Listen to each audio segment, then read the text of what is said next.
नमस्कार दोस्तों, एक और मनहवा कहानी में आपका स्वागत है। मुझे उम्मीद है कि आपको यह मंगा बहुत पसंद आएगी।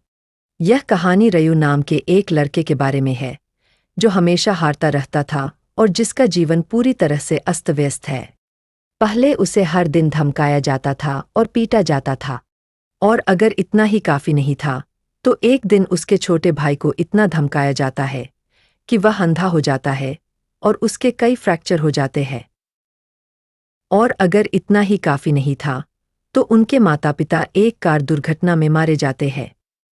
लेकिन रुकिए, और भी बहुत कुछ है।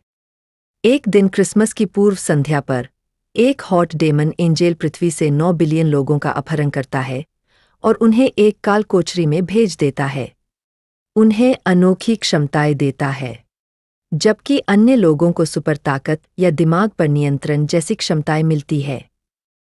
रयू को इतने खराब कौशल मिलते हैं कि यह लगभग हंसने योग्य है। उसके पास कोई कौशल नहीं था। खैर, उसके सभी आंकड़े औसत से नीचे हैं। उनमें से हर एक, और उसका अनोखा उपहार यह है कि जब वह मर जाता है, तो वह नए साल की पूर्व संध्या पर वापस जाता है और सब कुछ फिर से शुरू करता है। फिर, बिना किसी अनोखी योग्यता और घटिया आंकड़ों के, वह अनगिनत बार मरता है, प्रताड़ित होता है, धोखा खाता है, बुरी तरह से प्रताड़ित होता है। लेकिन फिर भी, रयू अपने दांत पीसता है और सालों तक एक के बाद एक नारकीय मंजिलों से खुद को घसीटता रहता है।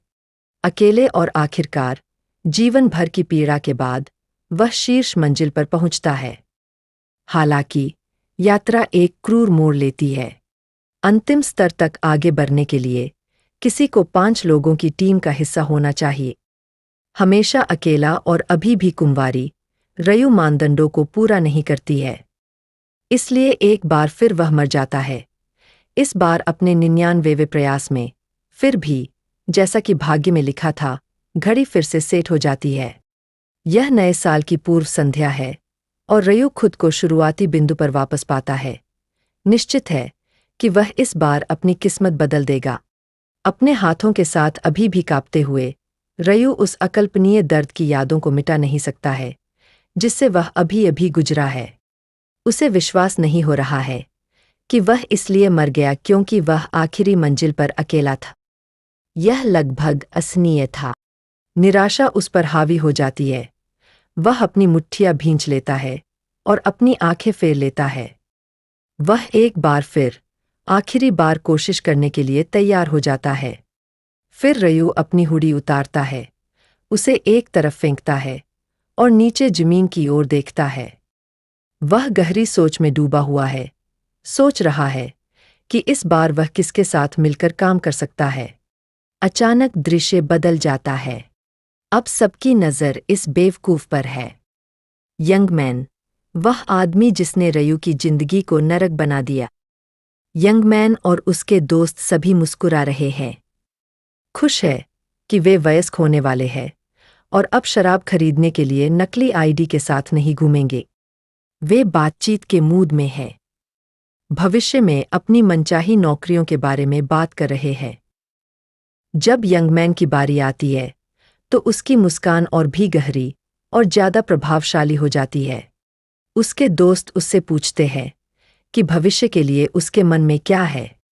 बिना कुछ सोचे, यंग मैन कहता है कि वह गैंगस्टर बनने के बारे में सोच रहा है। उसके दोस्त यही रुक जाते हैं। वे चिंतित दिखते हैं, लगभग घबराए हुए। वे यंग मैन को बताते हैं कि वह पागल हो गया है। इस दुनिया में एक गलत कदम आपको जेल में डाल सकता है और यहाँ तक कि आपको मार भी सकता है। लेकिन यंग मैन, जो हमेशा से ही बेबाक बदमाश रहा है, उनकी बात अनसुनी कर देता है। उसके अनुसार, उसके पास जीने के लिए सिर्फ एक ही जिंदगी है, तो क्यों न वह वही करे जो उसे पसंद है। लोगों की पिटाई करता है। उसके दोस्त थोड़ा हंसते हैं, लेकिन अंदर ही अंदर वे नाराज होते हैं। वे चुपचाप उसे पागल आदमी करार दे रहे हैं। वे स्कूल से निकलने के बाद उसे हमेशा के लिए छोड़ने के बारे में भी सोच रहे हैं। फिर, बातचीत को मोड़ने के लिए, यंगमैन के दोस्तों में से एक ने पूछा कि वह रयू के साथ क्या करने की योजना बना रहा है। उसे अपना कामचोर लड़का कहका। यंगमैन रयू को एक दुखी हारे हुए व्यक्ति के रूप में याद करता है और एक भयावह मुस्कान के साथ वह कहता है कि वह निश्चित रूप से रयू को जाने नहीं देगा। स्नातक होने के बाद भी वह रयू के साथ तब तक खिलवाड़ करता रहेगा जब तक कि मजा खत्म नहीं हो जाता। फिर उसके एक दोस्त ने किसी को देखा और यंगमैन का ध्यान आकर्षित करने के लिए मुड़ा। उसने उसे बताया कि उसे यंगमैन का सहायक लड़का रयू मिल गया है। यंगमैन रयू को देखकर उत्साहित हो गया और नए साल की पूर्व संध्या के लिए उल्टी गिनती शुरू हो गई, जिसमें केवल 5 सेकंड बचे थे। लेकिन कुछ असामान्य हुआ। जैसे ही रयू ने अपनी हुडी उतारी और यंगमैन को ठंडी, दृढ़ निगाह से देखा, एक काली आभा ने उसे घेर लिया, जिसने यंगमैन को चौंका दिया क्योंकि उसे लगा कि रयू में कुछ अलग है। यंगमैन की उलझन उबलते गुस्से में बदल गई क्योंकि रयू ने उसे घूर कर देखा। उसने अपनी मुट्ठियां भींच लीं, रयू को पीटने के लिए तैयार। हालांकि उसके दोस्त ने हस्तक्षेप किया, यह सुझाव देते हुए कि वे इसे रहने दे क्योंकि यह नया साल था। जैसे ही नए साल के आगमन का संकेत देने के लिए घंटी बजी, पूरे क्षेत्र में एक भयावह आवाज गूंज उठी, सभी मनुष्यों को संबोधित करते हुए मानो वे महत्वहीन प्राणी हो। विशाल पंखों से मेल खाते हुए शुद्ध सफेद गाउन पहने, एक आंख कपड़े के टुकड़े से छिपी हुई, देवदूत ने एक मनोरंजक मुस्कान के साथ भीड़ को देखा। उसने टिप्पणी की कि मनुष्यों को देखना हमेशा पिंजरे में बंद बंदरों को देखने जैसा लगता है। इस बीच नीचे भीड़ नियंत्रण खो रही थी। कुछ लोग सोच रहे थे कि यह नए साल के लिए आयोजित एक कार्यक्रम था, जबकि अन्य लोग हैरान थे, उन्हें यह सब थोड़ा बहुत अवास्तविक लग रहा था। और कुछ लोग पहले से ही परी की सुंदरता से मंत्रमुग्ध थे, उसे हॉट और सुंदर कह रहे थे। दूसरी ओर रयू उसे घूर रहा था। भले ही वह हॉट दिख रही थी, लेकिन उसे 99वीं बार देखने के बाद भी उसका गुस्सा उसके अंदर उबल रहा था। परी ने हल्की हंसी निकाली और कहा, उसकी खूबसूरती से हैरान होकर सभी इंसान बर्बाद हो गए।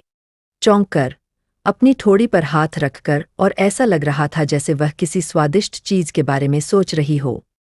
परी ने कहा कि चूंकि वे सभी स्तब्ध दिख रहे थे, इसका मतलब यह होना चाहिए कि वे उसे देख और सुन सकते हैं, और इसलिए उसका खेल शुरू होना चाहिए।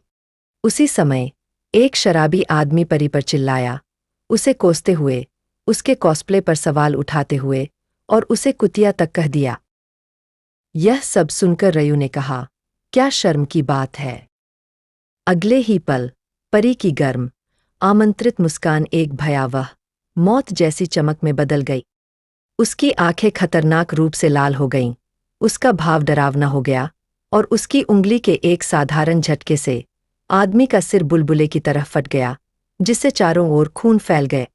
भीड़ अब वास्तव में भयभीत हो गई, अराजकता में फूट पड़ी, हर दिशा में बिखर गई। अपनी भयावह आभा के साथ परी ने भीड़ की ओर अपनी उंगली उठाई। उसने डरावने लहजे में कहा, एक तुच्छ इंसान की हिम्मत कैसे हुई कि वह मेरे शक्तिशाली से इतनी अनौपचारिकता से बात करे। फिर जैसे कोई बटन दबा रहा हो, उसकी आभा अपनी पिछली दयालु अवस्था में लौट आई।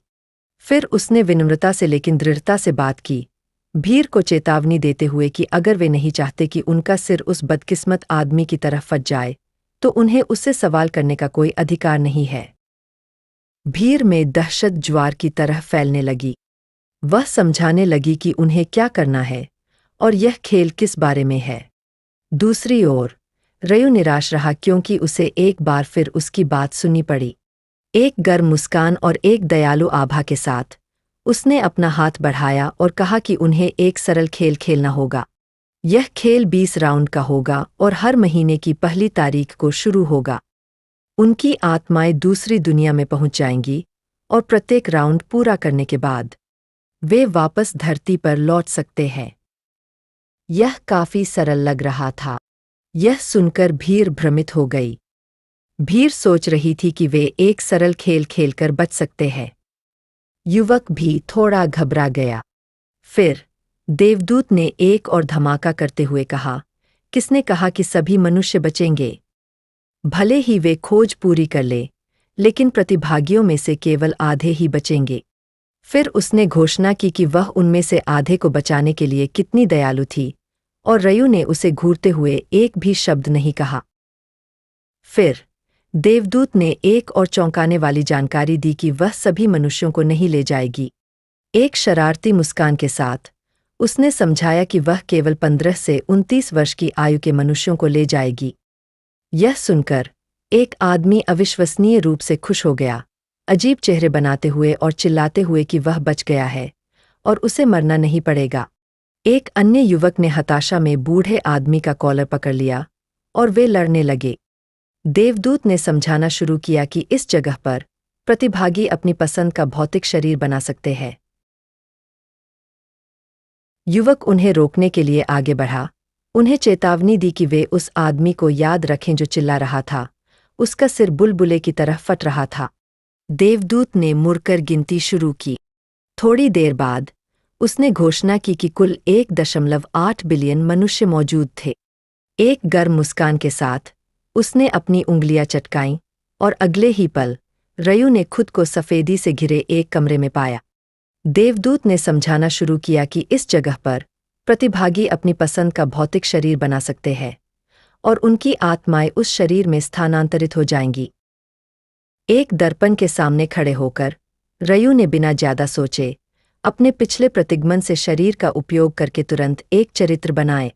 उसने उपनाम ब्लैक साइथ चुना। एक चमकदार रोशनी उसकी आंखों के चारों ओर थी और अगले ही पल एक सुंदर मैदान दिखाई दिया, हरे भरे हरियाली, जंगल और पहाड़ों से भरा हुआ। रयू अपने बदमाश चरित्र के अनुरूप जादुई रूप से काले बालों और चुभती लाल आंखों के साथ यहाँ प्रकट हुआ। अपनी मुट्ठियां भींचते हुए उसने सोचा कि इस शरीर का इतनी बार उपयोग करने से यह लगभग उसके असली शरीर जैसा महसूस होता है। धीरे धीरे परिदृश्य में अन्य प्रतिभागी दिखाई देने लगे। उनके चेहरों पर डर, घबराहट और कुछ मामलों में अपने स्वयं के परिवर्तन पर आश्चर्य झलक रहा था। कुछ ने एक प्रसिद्ध फिल्म स्टार या आश्चर्यजनक रूप से अच्छे देख। अपनी मुट्ठी बंद करते हुए उसने सोचा कि इस शरीर का इतनी बार उपयोग करने से यह लगभग उसके असली शरीर जैसा लगने लगा है। धीरे धीरे परिदृश्य में अन्य प्रतिभागी दिखाई देने लगे। उनके चेहरों पर डर, घबराहट और कुछ मामलों में अपने स्वयं के परिवर्तन पर विस्मय दिखाई दिया। कुछ ने प्रसिद्ध फिल्म सितारों या आश्चर्यजनक रूप से अच्छे दिखने वाले व्यक्तित्वों जैसी शक्लें चुनी थी। रयू ने उन्हें देखा और अपने शुरुआती विकल्पों के बारे में सोचा। उसे याद आया कि उसने भी पहले एक आकर्षक, सुंदर शक्ल चुनी थी, लेकिन इसने बहुत अधिक ध्यान आकर्षित किया था और इस वजह से वह दयनीय रूप से मर गया। इसलिए अब उसने इसे यथासंभव सरल रखने का फैसला किया, अनावश्यक ध्यान से बचने के लिए। फिर रयू की नज़र यंगमैन की ओर गई, वह काम का टुकड़ा जिसने हमेशा उसके लिए जीवन को दुखी कर दिया था। इस नई दुनिया में यंगमैन अपने वास्तविक दुनिया के रूप में काफी हद तक दिखने लगा, बस लंबा और अधिक मांसा। वह गर्व से मुस्कुराता हुआ और चमकती आंखों के साथ चला। रयू पसीने से मिश्रित मुस्कान बिखेरने से खुद को रोक नहीं पाई, यह देखते हुए कि यंगमैन ने अपने चरित्र को फिर से निखारा है। फिर देवदूत ने सभी को उनके मनचाहे शरीर बनाने के लिए बधाई दी, यह उल्लेख करते हुए कि उनके भयभीत भाव उसे कैसे प्रसन्न करते हैं। एक आदमी ने पूछने की हिम्मत की, कहा, ऐसा नहीं लगता कि यहाँ 1.8 बिलियन लोग हैं? क्या कोई त्रुटि है? यह सुनकर हंसते हुए देवदूत ने मनुष्यों को हीन बताते हुए उत्तर दिया, और वह चिल्लाई, क्या उसने उन्हें बोलने की अनुमति दी है? उसने कहा कि कई देवदूत छोटे समूहों की देखभाल कर रहे हैं और यह उनका कोई काम नहीं है। उसने चेतावनी दी कि अगर कोई उसकी अनुमति के बिना बोलता है तो वह उसके सिर को बुलबुले की तरह फोड़ देगी। यह कहते हुए उसने खोज शुरू की। फिर उसने सभी मनुष्यों को आदेश दिया, स्टेटस विंडो, और जैसे ही उन्होंने कहा, उनके सामने एक स्टेटस विंडो दिखाई दी। हमेशा की तरह रयू के आंकड़े बेकार थे। उसकी ताकत, बुद्धि, चपलता और किस्मत तीनों तीन थे, बिना किसी सामान्य या कौशल के। देवदूत ने आगे कहा, अब जब सभी ने अपनी स्थिति विंडो खोल ली है और इस प्रणाली से परिचित हो गए हैं, जिसे विशेष रूप से कचरा मनुष्यों के लिए आसानी से समझने के लिए एक खेल की तरह डिजाइन किया गया है, तो उसने एक दुष्ट मुस्कान दी और अपना हाथ आगे बढ़ाए। उसने घोषणा की कि यदि वे अपने स्तर को बढ़ाते हैं और 20 राउंड साफ करते हैं, तो उन्हें एक इच्छा दी जाएगी और वे जो चाहे मांग सकते हैं। यह सुनकर युवा पुरुषों सहित सभी लोग दंग रह गए। फिर एक मनोरंजक मुस्कान के साथ उसने घोषणा की कि अब वह सभी को उनका अनूठा कौशल देगी। उनके सामने एक क्रिस्टल दिखाई दिया और जब उन्होंने क्रिस्टल को तोड़ा तो उन्हें अपना अनूठा कौशल मिला। जैसे ही युवकों ने उसका क्रिस्टल तोड़ा, वह चौंक गया और फिर देवदूत ने कहा, चूंकि उन सभी को अपना अनूठा कौशल मिला है, इसलिए खेल शुरू हो गया है। अपनी उंगली के एक झटके से सभी के सामने एक सूचना प्रकट हुई, जिसमें उन्हें इस दौर में जीवित रहने के लिए 100 भूतों को मारने का निर्देश दिया गया था। और ठीक उसी तरह एक भूत उनके सामने प्रकट हुआ, खंजर लेकर उनके पास आ रहे भूत को देखकर प्रतिभागियों की रीत में सिहरन दौड़ गया। जब उन्हें लगा कि चीजें इससे बदतर नहीं हो सकतीं, तब परी को एक और आश्चर्य हुआ। अपने पैर फैलाकर, अपने हाथों को फैलाकर उसने भूतों की एक पूरी सेना को बुलाया, जिससे प्रतिभागियों के बीच घबराहट बढ़ गई। परी इससे ज्यादा खुश नहीं हो सकती थी। उसकी शरारती मुस्कान 10,000 मनुष्यों और 50,000 भूतों के बीच जीवन या मृत्यु की लड़ाई की संभावना पर उसकी खुशी को दर्शाती थी। अचानक एक भूत भीड़ पर टूट पड़ा। तनाव स्पष्ट था, लेकिन फिर सभी को आश्चर्यचकित करते हुए रयु निहत्थे आगे बढ़ा। जैसे ही वह हमलावर भूत की ओर बढ़ा, भीड़ में फुसफुसाहट फैल गई। सभी ने उसे चेतावनी देने की कोशिश की, दावा किया कि यह बहुत खतरनाक था। हालांकि रयु के दिमाग में एक अलग योजना थी। उल्लेखनीय बल के साथ उसने एक शक्तिशाली किक मारी, जिससे भूत पीछे की ओर उड़ गया और पूरी भीड़ चौंक गई। उसने अपनी योजना बदल दी और भीड़ को अपनी पूरी शक्ति दिखाने का फैसला किया, क्योंकि यह उसकी भविष्य की योजनाओं का हिस्सा था। भूत का खंजर उठाते हुए रयु ने परी पर अपनी नजरें टिका दीं, उसका ध्यान आकर्षित करने के लिए दृढ़ संकल्पित। फिर जब 2 और भूत उस पर टूट पड़े, तो रयु अपने खंजर के साथ तैयार हो गया। एक झटके में दोनों मारे गए। फिर से सभी लोग चौंक गए और कहने लगे कि रयु कितना शांत था। फिर एक व्यक्ति ने कहना शुरू किया कि ये भूत कमजोर हो सकते हैं और वे भी उन्हें आसानी से मार सकते हैं, यह मानते हुए कि यह कोई बड़ी बात नहीं है। लेकिन इससे पहले कि वह अपनी बात पूरी कर पाता, एक भूत उन पर कूद पड़ा, मुस्कुराता हुआ, और उन्हें चाकू मार दिया। यह देखकर सभी घबरा गए और भागने लगे। इस बीच रयु ने बिना किसी प्रयास के भूतों को खत्म करना जारी रखा। जब उन्होंने भूतों द्वारा मनुष्यों को बेरहमी से मारे जाने के भयावह दृश्य को देखा, तो रयु को पता था कि अब इन लोगों के दिमाग में केवल एक ही बात होगी, जीवित रहना। कुछ लोग भागने की कोशिश कर सकते हैं, लेकिन क्षेत्र एक अवरोध द्वारा संरक्षित था, इसलिए भागना असंभव था। अन्य लोग जीवित प्राणी को मारने में संकोच कर सकते हैं, लेकिन जीवित रहने के लिए उनके पास लड़ने या मारे जाने के अलावा कोई विकल्प नहीं था। रयु पूर्व शिकायत की कि वह भी एक बार उनके जैसा ही था, लेकिन 99 बार इस दौर से गुजरने के बाद भी कमजोर होने के बावजूद वह अपने हाथ की तरह भूतों की सभी हरकतों और कमजोरियों को जानता था, जिससे उसे उन्हें मारना आसान हो गए। ऊपर से दृश्य को देखते हुए परी को बहुत मजा आ रहा था। वह वास्तव में भूतों और मनुष्यों के एक दूसरे से लड़ने की अराजकता का आनंद ले रही थी।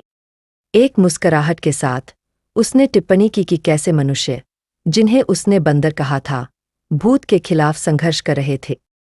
भले ही भूतों के शरीर छोटे और कमजोर थे, जब वे खंजर से लैस थे तो उन्हें ऊपरी हाथ लगता था।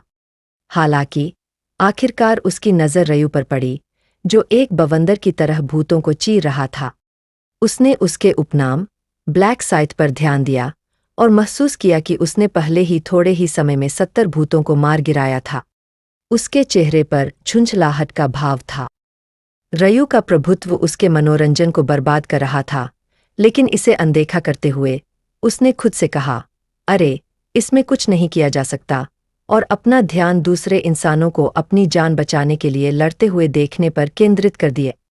दूसरी ओर रयू ने अपना हमला जारी रखा। एक व्यक्ति हत्या मशीन बन गए। भूत उससे डरने लगे।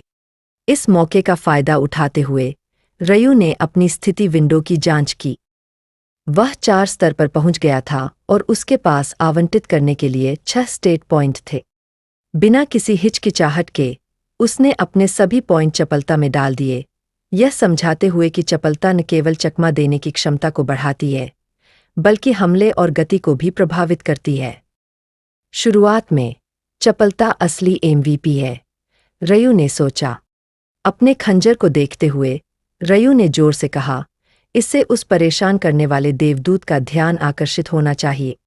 एक तेज फेंक के साथ उसके खंजर ने अपना निशाना पाया, खुद को एक भूत के सिर में धंसा दिया। अपनी बाह को अभी भी बाहर की ओर फैलाए हुए उसने पूरे आत्मविश्वास के साथ उस दिन सभी भूतों को मिटा देने का अपना इरादा जाहिर किया।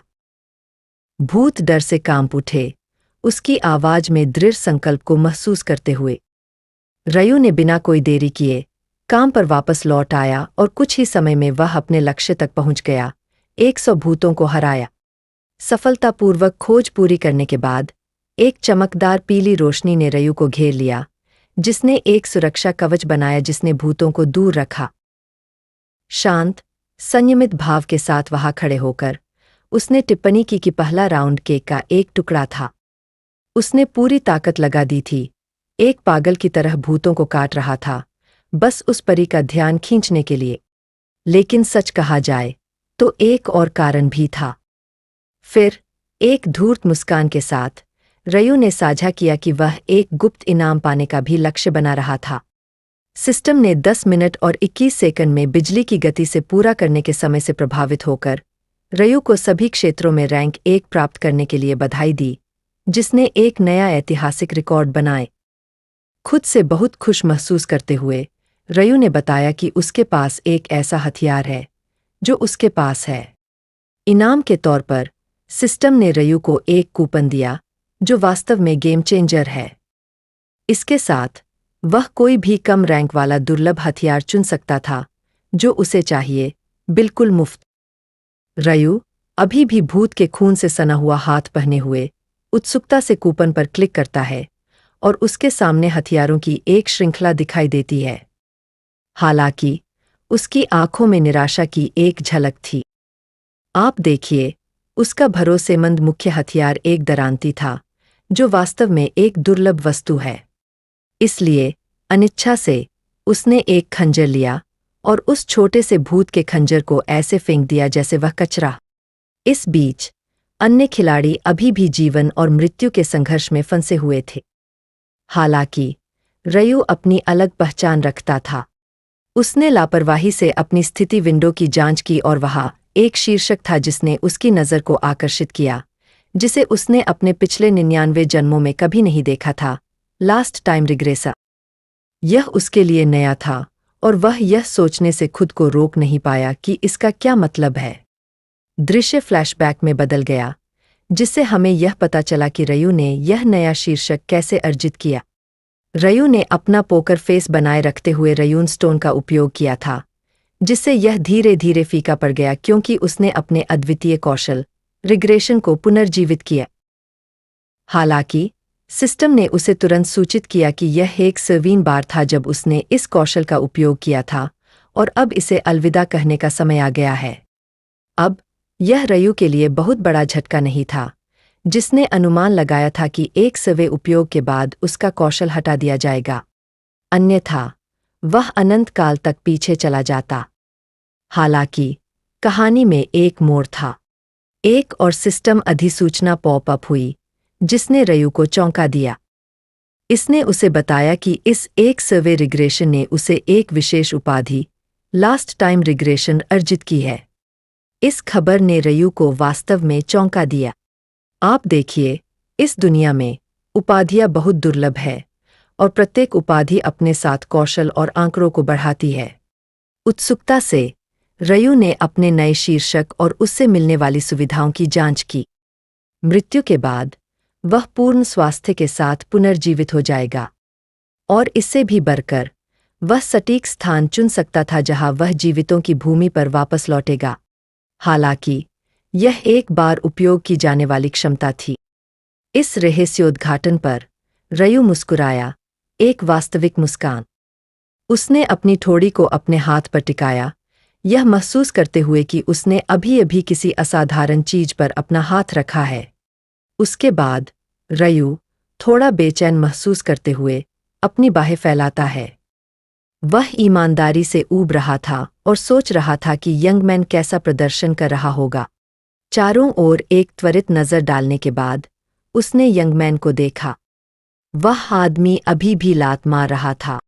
रयू ने थोड़ा मुस्कुराया, सोचते हुए, लगता है कि वह पहले की तरह इस झंझट से बाहर निकल जाएगा। जैसे जैसे समय बीतता गया, अधिक प्रतिभागी अपनी खोज पूरी कर रहे थे, लेकिन परी, वह ऐसा लग रहा था जैसे वह झपकी लेने वाली थी। उसने यह भी कहा कि यह उबाऊ हो रहा है, क्योंकि अब जितने भूत थे, उतने ही मनुष्य भी थे। नीचे जमीन पर यह एक पूरी तरह से अलग कहानी थी। मनुष्य वास्तव में झंझट में थे। कुछ ऐसे लग रहे थे जैसे वे अपनी आखिरी सांस ले रहे हों, जबकि अन्य अपने प्रियजनों को गले लगाकर रो रहे थे। फिर अचानक उस शरारती परी को एक दुष्ट विचार आया। उसने चीजों को और भी मसालेदार बनाने का फैसला किया। जैसे कि चीजें पहले से ही खराब थीं। भयभीत काले बालों वाली लड़की ने अपने घायल पति को गायब होते हुए देखा, जैसे कि वह बस गायब हो रहा था। और यह केवल वही नहीं था। सभी मृत शरीर गायब होने लगे, ठीक वैसे ही जैसे हर कोई कोशिश कर रहा था यह समझने के लिए कि क्या हो रहा है। एक विशाल समूह के भूत दिखाई दिए और मनुष्यों की ओर दौड़े, जिससे पूरी तरह से तबाही मचकर। दूर से आप केवल एक गंदा, क्रूर युद्ध देख सकते थे। भूत और मनुष्य इस तरह लड़ रहे थे जैसे कि कल कभी नहीं होगा। और ऊपर वह परी अपने जीवन का सबसे अच्छा समय बिता रही थी, एक पागल की तरह हंस रही थी, और यहाँ तक कि उसने यह कहने की हिम्मत भी की कि वह उन्हें 50,000 भूत मुफ्त में देकर उदारता दिखा रही है। दूसरी ओर रयू बस आराम कर रहा था, अपने अवरोध के नीचे सुरक्षित बैठा था। उसने कोई भी झिझक या कोई भावना नहीं दिखाई, भले ही वह चीजें बहुत जंगली हो रही थी। बहुत समय लगने के बाद एक सिस्टम संदेश पॉप अप हुआ। इसने घोषणा की कि 5,134 लोग अपने क्वेस्ट को पूरा करने में कामयाब रहे, जिससे राउंड का अंत हो गया। फिर जैसे ही वे अचानक दिखाई दिए, सभी भूत गायब हो गए। इसने शेष प्रतिभागियों को पूरी तरह से चकित कर दिया। फिर परी ने धमाका कर दिया। चूंकि पहले आने वाले लोगों में से आधे लोग खोज में सफल हो गए थे, बाकी लोग इतने भाग्यशाली नहीं थे। और जैसे ही उसने खबर दी, बदकिस्मत लोग गायब होने लगे। उनकी चीखें और विनती हवा में गूंजने लगीं, लेकिन परी, उसने आंख नहीं झपकाई।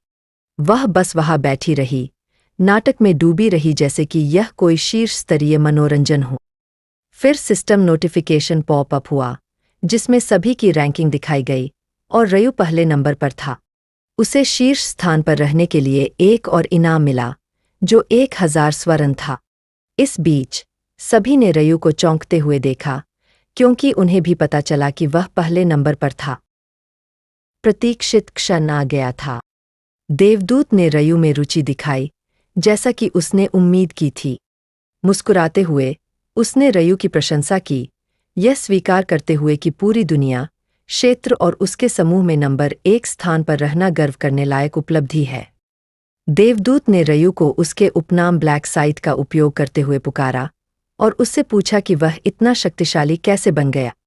उसने पूछना शुरू किया कि क्या उसे कोई विशेष, अद्वितीय कौशल प्राप्त हुआ है, लेकिन बीच में ही खुद को रोक लिया, खुद को कोसते हुए। रयू ने जवाब दिया, यह पूछते हुए कि क्या वह पहले से ही नहीं बता सकती थी कि उसके पास क्या अद्वितीय कौशल है, क्योंकि वह एक देवदूत थी। देवदूत ने घबराते हुए जवाब दिया कि निश्चित रूप से वह बता सकती है, क्योंकि वह एक शक्तिशाली देवदूत थी और वह केवल पूछ रही थी।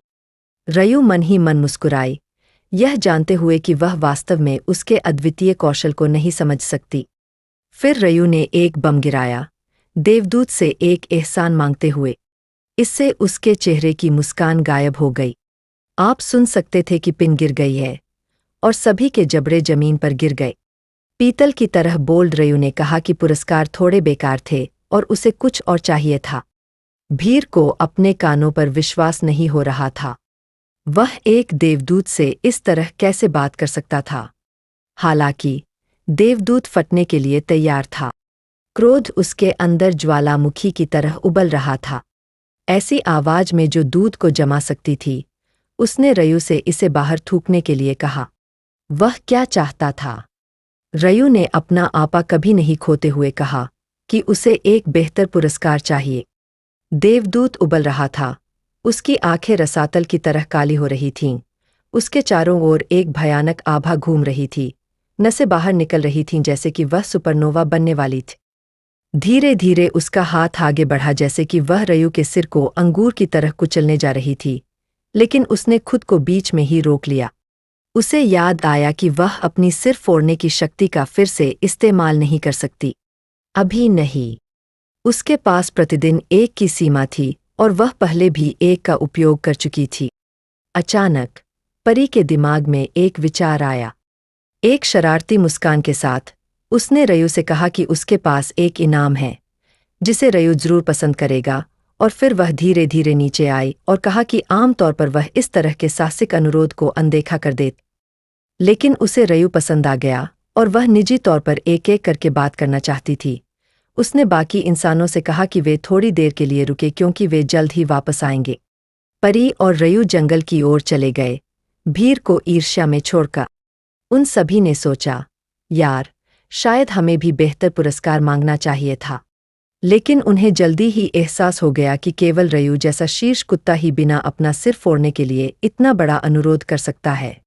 जैसे ही वे नीचे उतरे, रयू ने यंगमैन की ओर देखा, जिससे वह आदमी अपना सिर खुजाने लगा। रयू ने बस एक धूर्त मुस्कान दी और आगे बढ़ गया। जैसे ही वे जंगल में और आगे बढ़े, परी ने पूछा, तुम पीछे क्यों रह रहे हो? मैं काटने वाला नहीं हूं, मेरे साथ चलो। और रयू ने बस सिर हिलाए।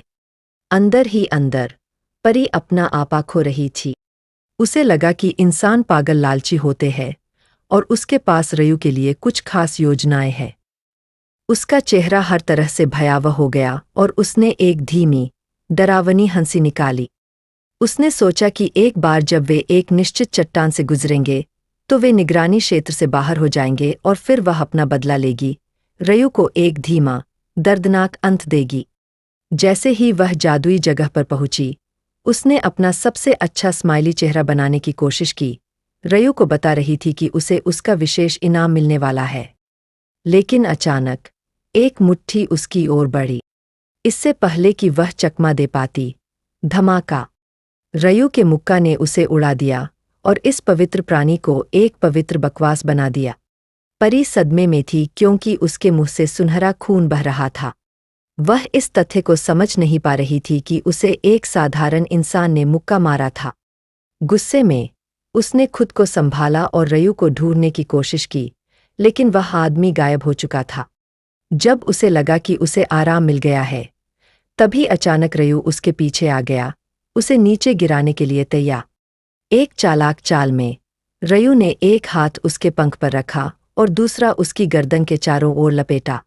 परी, जो आमतौर पर इतनी नियंत्रण में रहती थी, बहुत घबरा गई। उसने उसे पीछे हटने के लिए चिल्लाया, लेकिन रयू ने उसने शांति से उसके एक पंख को फाड़ दिया। दर्द ने उसे बहुत जोर से मारा और वह एक सेकंड के लिए बेहोश हो गई, और जब वह होश में आई तो रयू पहले से ही उसका दूसरा पंख फाड़ रहा था और सुनहरा खून हर जगह फैल रहा था, और वह दर्द में चिल्लाने से खुद को रोक नहीं पा। रयू, बर्फ की तरह ठंडा, उसे नाटकीय कार्य बंद करने के लिए कहा। फिर उसने उसे जमीन पर गिरा दिया, उसकी पीठ पर पैर रखा और उसका आखिरी पंख पकड़ लिया। वह गिड़गिड़ाई और रोई, लेकिन रयू ने दया नहीं दिखाई। एक आखिरी झटके के साथ उसने उसका आखिरी पंख फाड़ दिया और कहा कि अब वह भाग नहीं पाएगी और वे शांति से बात कर सकते हैं। अब परी कांपती हुई धीरे धीरे पीछे मुड़ी और रयू ने उससे पूछा कि क्या उसे दर्द हो रहा है, लेकिन उसने कुछ नहीं कहा, बस अपने दांत पीस लिए। फिर रयू मुस्कुराई और उससे पूछा कि क्या उसने ऐसा नहीं किया था। उसकी जगह वह दर्द में रो रहा होता और परी पागलों की तरह मुस्कुरा रही होती। यह सुनकर परी घबरा गई और चिल्लाने लगी, रयू यह बकवास क्यों कह रही है? उसने एक मासूम परी को चोट पहुंचाने के लिए रयू को पागल कहा। लेकिन फिर ठंडी आंखों से रयू ने परी का फटा हुआ पंख उठाया और उसे उसके पंख के पीछे छिपा खंजर दिखाया। उसने उससे पूछा कि क्या वह खेल नहीं रही थी। इस छिपे हुए खंजर से उसे मारना चाहता था। फिर यह किस लिए था? इसे अपनी योनि में डालना। यह सुनकर परी अवाक रह गई। रयू खड़ा हो गया, पंख को एक तरफ फेंकते हुए। उसने कहा कि उसने यह 88वीं बार किया था और ऐसा करना अभी भी संतोषजनक था, जबकि परी भ्रमित थी, समझ नहीं पा रही थी कि रयू क्या कह रही थी। फिर रयू ने एक और बम गिराया। उसने परी को उसके नाम बेरिल से पुकारा और उससे कहा कि वह उसके बारे में सब कुछ जानता है और अब उसके मरने का समय आ गया है। अब डर, क्रोध और सदमे ने परी के पीले चेहरे पर मिश्रित रूप से उसे आश्चर्यचकित किया, क्योंकि वह सोच रही थी कि रयू उसका नाम कैसे जानता है। उसे लगता है कि यह असंभव है। रयू ने जवाब दिया कि किसी ऐसे व्यक्ति को बताने का कोई मतलब नहीं है जो मरने वाला है, और उसने अपनी सूची से अपना खंजर निकाला, उसे घूरते हुए। परी और अधिक घबरा गई और चिल्लाने लगी कि अगर रयू ने उसे मार दिया तो परिणाम गंभीर होंगे। फिर गुस्से और ऊंची आवाज में रयू की ओर अपनी उंगली दिखाते हुए उसने उसे धमकी दी कि अगर वह नहीं रुका तो वह अपने कौशल का इस्तेमाल करेगी और रयू के सिर को बुलबुले की तरह फोड़ देगी। लेकिन रयू ने शांति से मुस्कुराते हुए जवाब दिया कि वह जो चाहे कर सकती है, लेकिन वह उस कौशल का इस्तेमाल नहीं कर पाएगी, क्योंकि इसका इस्तेमाल दिन में सिर्फ एक बार ही किया जा सकता है। अब परी निराशा में अपने दांत पीस रही थी और फिर घबराहट में उसने रयू को चेतावनी दी कि अगर उसने उसे मार दिया तो उसके साथ ही उसे बिना किसी चोट के नहीं जाने देंगे। लेकिन रयू ने शांत और गणनात्मक भाव के साथ बस इतना कहा, साथियों, मेरी गान। वह जानता था कि वह एक कुंवारी हारे हुए व्यक्ति की तरह है, जिसका कोई दोस्त नहीं है और कोई भी उसकी मदद करने नहीं आने वाला है।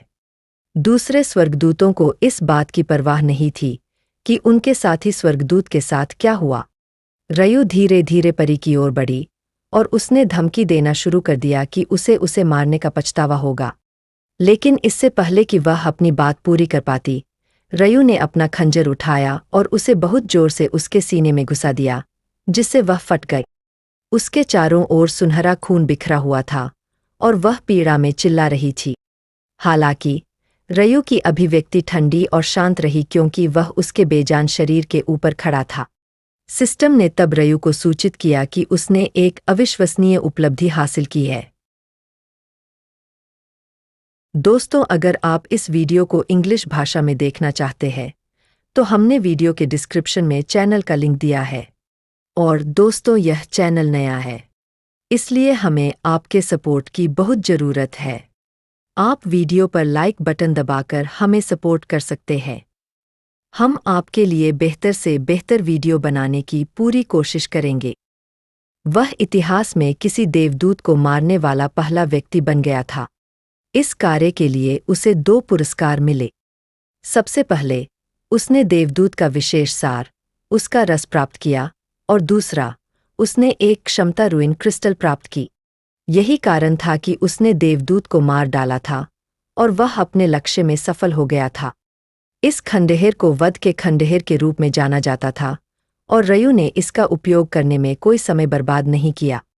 जैसे ही उसने खंडहर को सक्रिय किया, यह उसके साथ विलीन होने लगा और सिस्टम ने उसे तुरंत सूचित किया कि उसने कसाई के रूप में जाना जाने वाला एक अनूठा कौशल प्राप्त किया है। इस कौशल के साथ हर बार जब वह अपने लक्ष्य को मारता तो उसके सभी आंकड़े 1% बढ़ जाते, जिससे वह और भी अधिक दुर्जय हो जाता। सिस्टम यही नहीं रुका। इसने रयू को सूचित किया कि उसने फर्स्ट एंजल स्लेयर का खिताब अर्जित किया है। इस उपाधि ने उसे बहुत बड़ा लाभ दिया, क्योंकि युद्ध में किसी देवदूत का सामना करने पर उसके सभी आंकड़े दोगुने हो जाते, जिससे वह एक दुर्जय विरोधी बन जाता। अब सबसे महत्वपूर्ण इनाम रयू का इंतजार कर रहा था, क्योंकि उसने अपने हाथ में परी का विशेष रस पकड़ रखा था। उसने बताया कि यह केवल इसी कारण से था कि उसने परी को मारने का जोखिम उठाया था। इस विशेष रस के सेवन के बाद वह अपनी कक्षा को ग्रिम रीपर में बदल सकता था।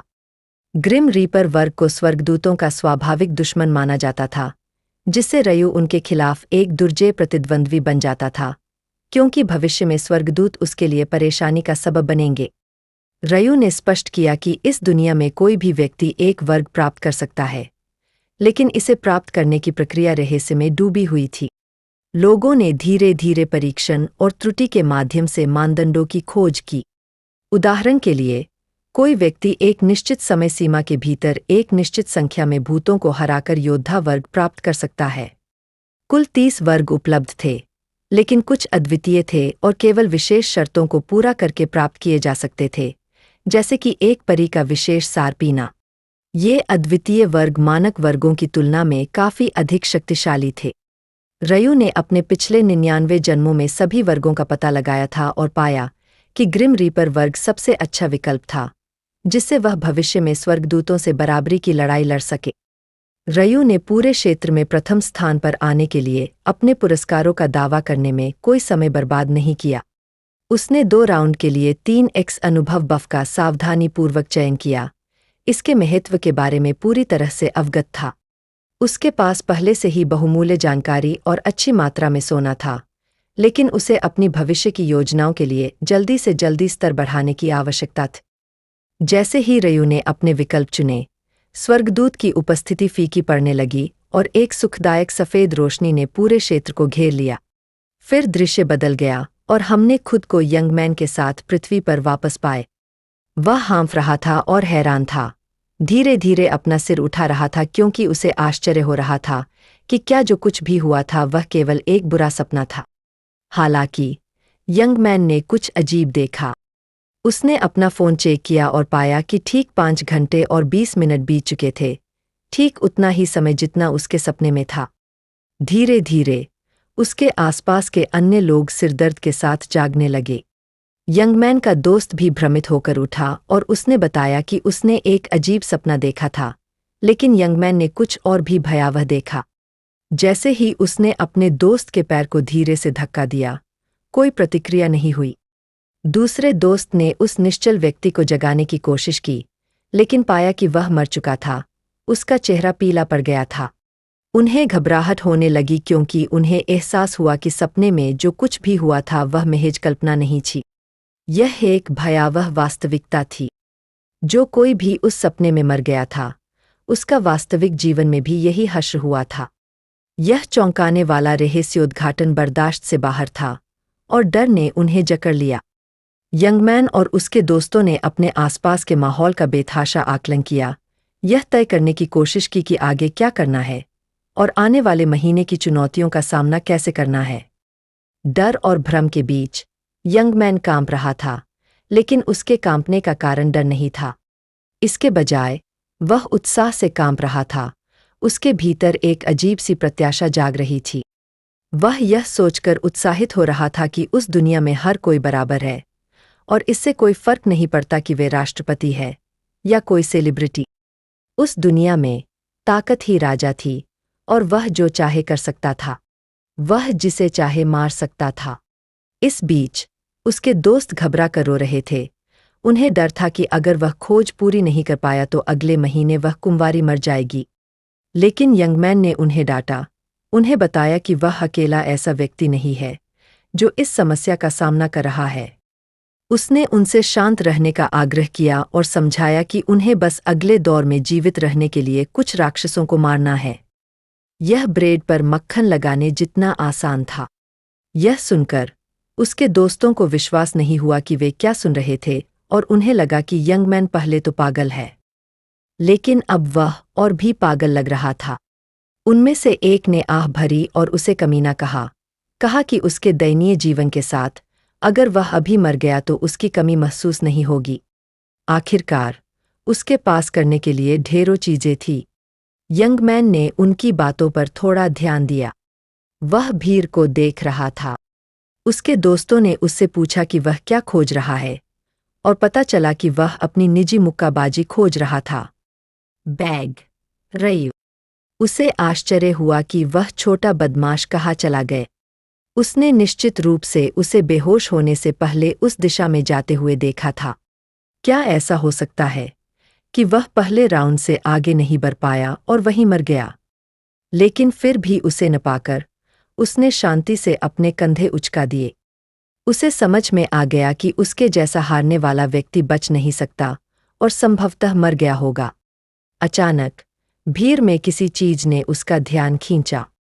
उसने मध्ययुगीन कवच पहने एक आदमी को देखा।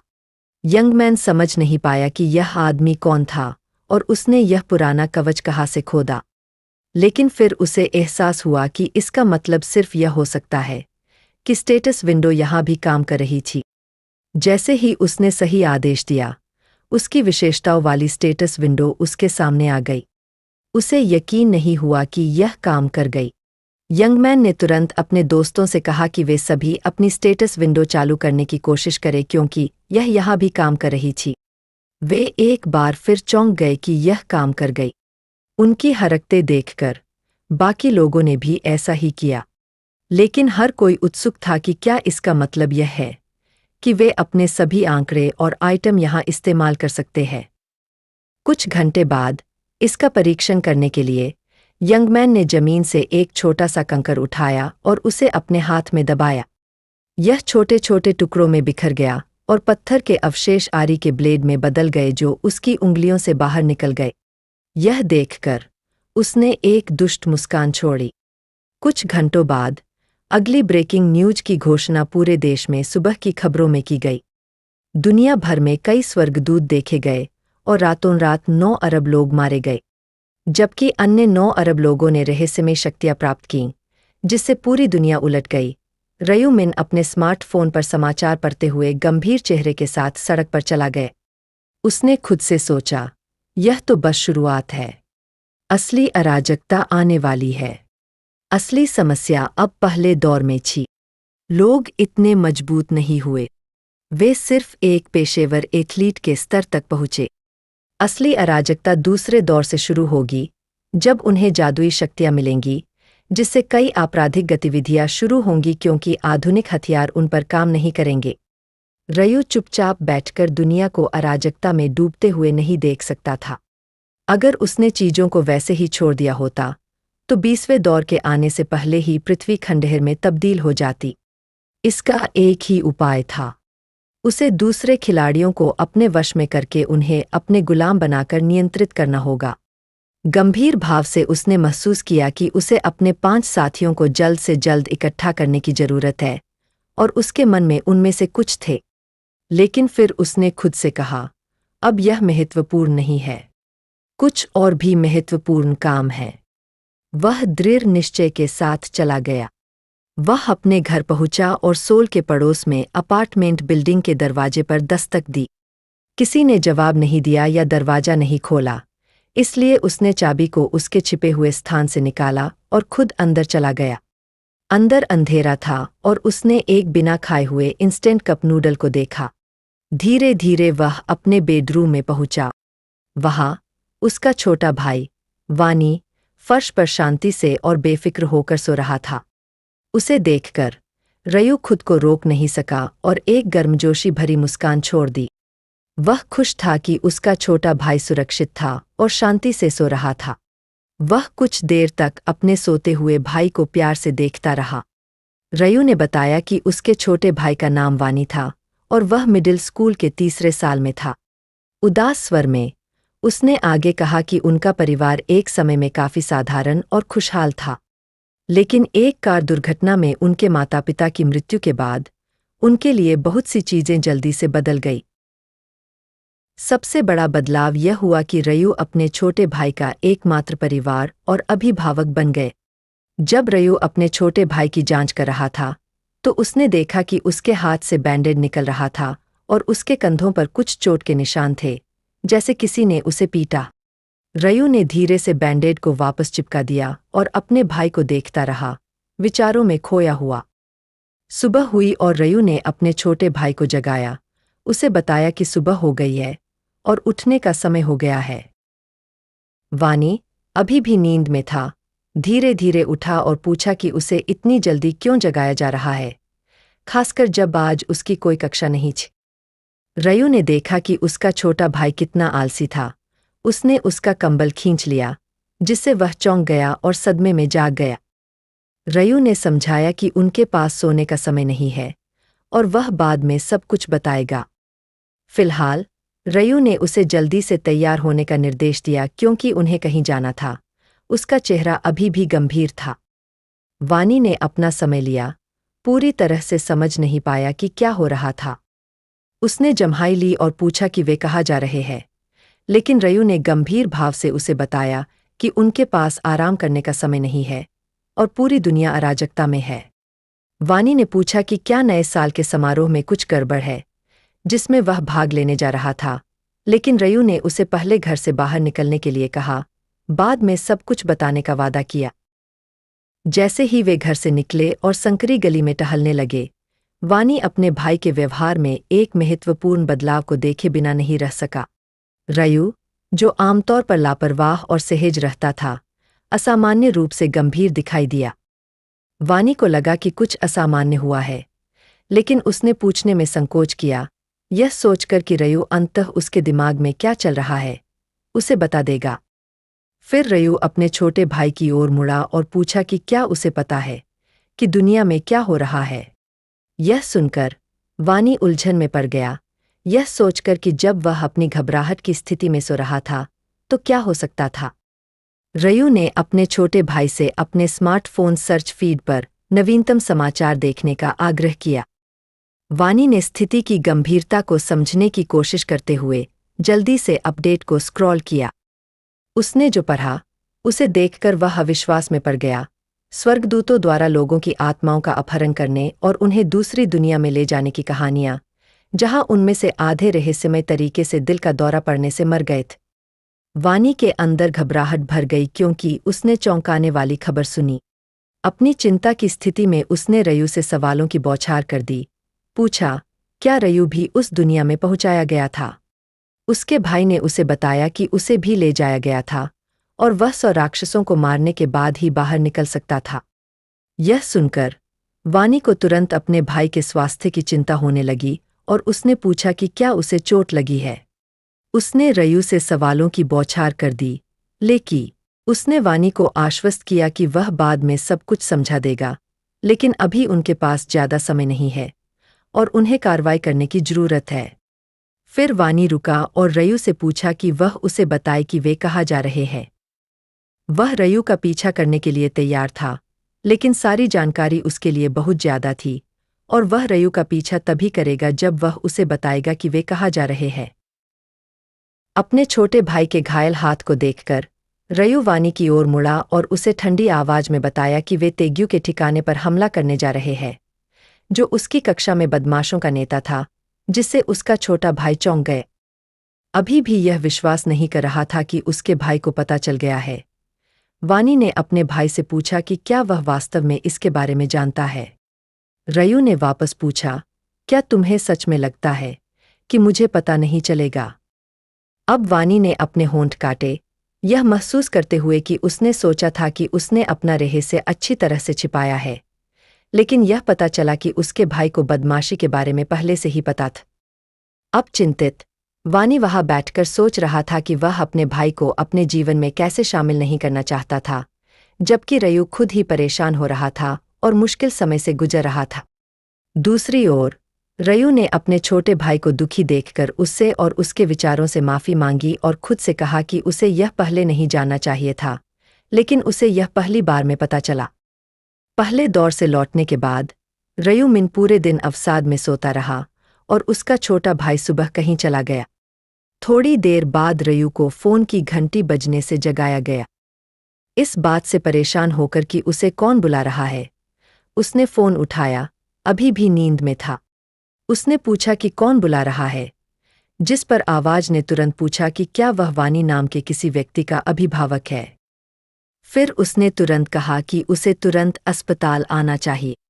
ऐसा कहने के बाद रयू की पुतलियां डर से फैल गई।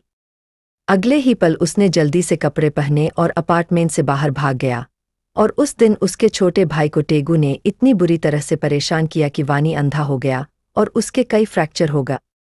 अपने छोटे भाई को देखकर जो अपने घुटनों पर हाथ रखे अपने कमरे के कोने में बैठा था, उदास, रयू हैरान था और खुद पर गुस्सा था क्योंकि वह इतना कमजोर और दयनीय था कि वह अपने छोटे भाई की रक्षा भी नहीं कर सकता था। और अब जब वह इतना कमजोर, दयनीय हारने वाला नहीं रहा, तो वह अपने छोटे भाई की रक्षा के लिए कुछ भी करेगा और उसका पहला मिशन उस बदमाश की पिटाई करना है।